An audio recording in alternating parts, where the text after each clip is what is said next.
हाँ दोस्तों, सबसे पहले आप लोगों को जय हिंद जय भारत। दोस्तों आज का जो वीडियो होने वाला बहुत ही शानदार होने वाला। दोस्तों आज हम इस वीडियो के माध्यम से बताने वाले हैं आप लोगों के सामने प्रयागराज फिजिकल एकेडमी के सरजमी पर टारगेट रन के वो महारथी और डायरेक्टर और रीजनिंग के महारथी रवि पी तिवारी सर उपस्थित हैं। और आज सभी बच्चों का यही सवाल था, इससे पहले भी यही सवाल था कि डीवी में क्या क्या चीज़ें चाहिए, क्या क्या चीज़ें मांगी गई हैं, वो सारी जानकारी आज शेयर करेंगे सर, आपको शेयर करेंगे। और जितने भी यहाँ पर बच्चे हैं और आकर सब सर से पूछा भी जाएगा किस तरह का कैसा लग रहा है यहाँ पर ग्राउंड पर आकर, बच्चों को देखकर उन्होंने मेहनत किया, आपने जुनून को दिखाया, जज्बे को दिखाया। और इतनी सुबह सुबह आपकी क्लास रहती है, लेकिन इतनी सुबह आपको आ जाना और आपका आना यहाँ पर बच्चों के अंदर एक मोटिवेशन का जाना, ये बहुत बड़ी चीज़ होती है। और मैं कहना चाहता हूँ गुरु का होना बहुत ज़रूरी है कि जब तक ये झुर्रियों भरे हाथ मेरे सर पर हैं, मेरी शान जिंदा है और मेरा रुआब जिंदा है। जब तक ये झुर्रियों भरे हाथ मेरे सर पर हैं, मेरी शान जिंदा है और मेरा रुआब जिंदा है। और कयामत भी आ जाए तो मेरा क्या बिगाड़ेगी, अभी मेरा उस्ताद जिंदा है।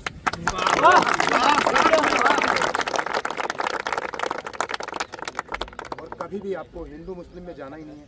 बहुत सारे लोग यहाँ पर जितने भी बच्चे हैं आपको मोटिवेट करके रखना है। और एक गुरु का काम होता है सिर्फ बच्चों को शिक्षा देना, बच्चों को सही रास्ता दिखाना। हम लोगों का भी वही काम है, बच्चा आता है उसको सिलेक्शन की राह पर चलाना, उसको सिलेक्शन दिलाना। तो कहते हैं इस माटी को महबूब लिखो, इस माटी को महबूब लिखो, भारत को अपनी जान लिखो। इस माटी को महबूब लिखो, भारत को अपनी जान लिखो। और इस देश की मिट्टी में तुम राम लिखो, रहमान लिखो। और इतिहास बनाए जाते हैं परिवर्तन और बलिदानों से, सब लिखते हैं स्याही से, तुम लहू से हिंदुस्तान लिखो। दोस्तों आज आपके सामने हम रवि पी तिवारी सर हैं, वो आपको बताएंगे और आपके एकेडमी के बारे में भी बताएंगे और यहाँ पर आकर कैसा लग भी रहा है। और टीवी के बारे में जिन बच्चों का जो सवाल होगा वो बच्चे सवाल पूछेंगे और सबसे जवाब देंगे। सर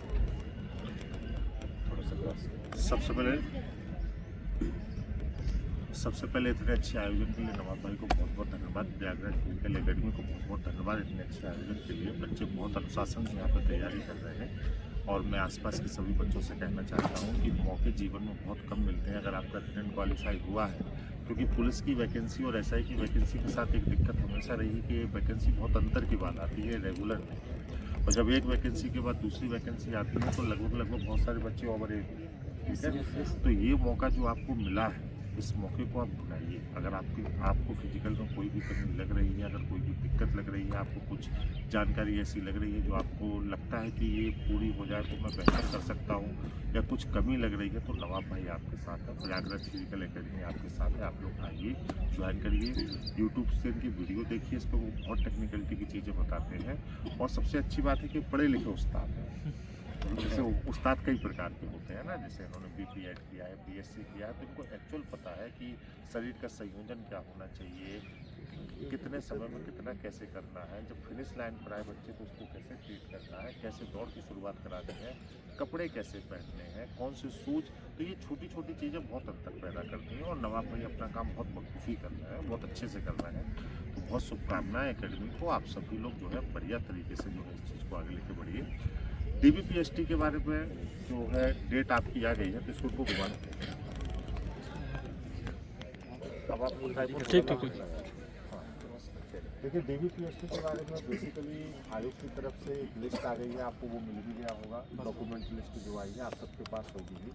तो जो डॉक्यूमेंट्स लगने हैं वो आपको क्लियरिटी है कि कौन से डॉक्यूमेंट्स लगने हैं। लेकिन उन डॉक्यूमेंट्स को लेकर भी आपके बहुत सारे प्रश्न हैं। जैसे अभी कुछ लोग हमसे पूछ रहे थे, कॉमन डॉक्यूमेंट्स है 35x45 की 2 कलर रंगीन फ़ोटो चाहिए जो आपने अभी हाल ही में खिंचवाई हो। हाई स्कूल इंटर की मार्कशीट्स आपकी होनी चाहिए और सेल्फ अटेस्टेड मार्कशीट होनी चाहिए, उसके सेट होने चाहिए। ओरिजिनल मार्कशीट, अंकपत्र भी आपको लेके जाना है। उसके अलावा एक ID आपको ऐसी चाहिए जिसका आपका फोटोग्राफ हो, ठीक है। उस ID की भी अटेस्टेड फोटो जो कॉपी है वो आपको सेल्फ अटेस्टेड करके ले जानी है। तो वो पूरी लिस्ट है एक जो आपको दे देना है। अब उस लिस्ट की कुछ टेक्निकलिटी है जो आपको परेशान कर रही है, उसमें अगर कोई चीज़ आपको पूछनी हो तो आप बताइए। जैसे अभी किसी का एक प्रश्न था, बहुत सारे लोग इसको परेशान हैं कि बहुत लोगों का मैसेज भी मेरे पास आया कि जैसे उन्होंने कहा कि सर हमारे पास NCC का सर्टिफिकेट था लेकिन हमारा खो गया। ऐसे जो प्रश्न हैं आपके हैं, तो अब जैसे NCC का सर्टिफिकेट था वो आपका खो गया, अब आप NCC के सर्टिफिकेट को कैसे सेटिस्फाई करेंगे, क्योंकि फोटो स्टेट आपके पास होगी। तो उसके लिए जहाँ से आपने एनसीसी किया है ना, वहाँ पे एनसीसी के आपके हेड रहे होंगे। जैसे आप इंटर में जब रहे होंगे तो आपने एनसीसी का कोर्स से जहाँ से किया होगा, जहाँ से उसको परफॉर्म किया होगा, वहाँ पर आपके हेड रहेंगे। वो हेड ही वेरीफाई कर दें उस स्कूल के लेटर हेड पर कि भाई एनसीसी की इनकी जो फोटो स्टेट है सही है। वो एनसीसी की आपकी जो फोटो स्टेट है, जो प्रमाण पत्र की, उसको अगर वो वेरीफाई कर देते हैं और स्कूल की मोहर उस पर लग जाती है तो वो आपका अलाउ हो जाएगा। ऐसे जो छोटे छोटे प्रश्न आपके मन में है, जो आपको आ रहे हैं, जो आपको लग रहा है कि आपकी चीज़ें पूरी नहीं कर रहे हैं, तो आप बेझिझक मुझसे पूछे, मैं आपको उत्तर सर देता एक हूँ। चीज़ ये पूछना था कि आधार कार्ड अपडेट के लिए उसमें बोला है, लेकिन सर अपडेट करने में एक बार आप अपने क्वेश्चन को इसमें बोलिए ना, तो और बच्चे भी सुन पाएंगे। सर ये कहना था कि आधार कार्ड अपडेट के लिए उसमें बोला है, और मुझे मतलब कि अपडेट करने के बाद 15-20 दिन का उसमें टाइम लगता है फ़ोटो कवर होने में। तो सर अपडेट कराएं अभी कि ना कराएं उसे? देखिए, आधार कार्ड के साथ दो समस्याएं आपकी हैं। जैसे कुछ लोगों के आधार कार्ड ऐसे होंगे जिनके में अभी भी बचपन की फोटो लगी होगी, बहुत पुरानी फोटो लगी होगी, ठीक है। अगर आपके पास आधार कार्ड है और आधार कार्ड में आपकी फिंगर की पहचान तो होगी, भाई बायोमेट्रिक होता है आधार कार्ड, तो फोटो की वजह से अगर आधार कार्ड को अपडेट कराना है तो फोटो की वजह से आधार कार्ड को अपडेट मत कराइए। कितनी भी पुरानी फोटो हो, अगर आपकी ही फोटो है तो आप उस आधार कार्ड को लेके जाइए, फोटो की वजह से आधार कार्ड को अपडेट न कराइए। हाँ, अगर और कुछ गलतियाँ उसमें हो गई, जैसे किसी का कुछ नाम अगर करेक्शन हो, मार्कशीट में अलग है, आधार कार्ड में अलग है, बाकी चीज़ें हैं, तो आधार कार्ड में ये गारंटी नहीं होती कि वो 24 घंटे में ही अपडेट हो जाएगा। वो 24 घंटे से लेकर 15 दिन तक अपडेटेशन मिलेगा, ठीक है। तो दो चीज़ें उसमें होंगी कि एक आधार कार्ड आपके पास पुराना होगा जो आपके पास है, अगर अपडेट नहीं होगा तो पुराना आधार कार्ड होगा वो वाला आधार कार्ड, तो आपको एक एफिडेविट लेके जाना पड़ेगा कि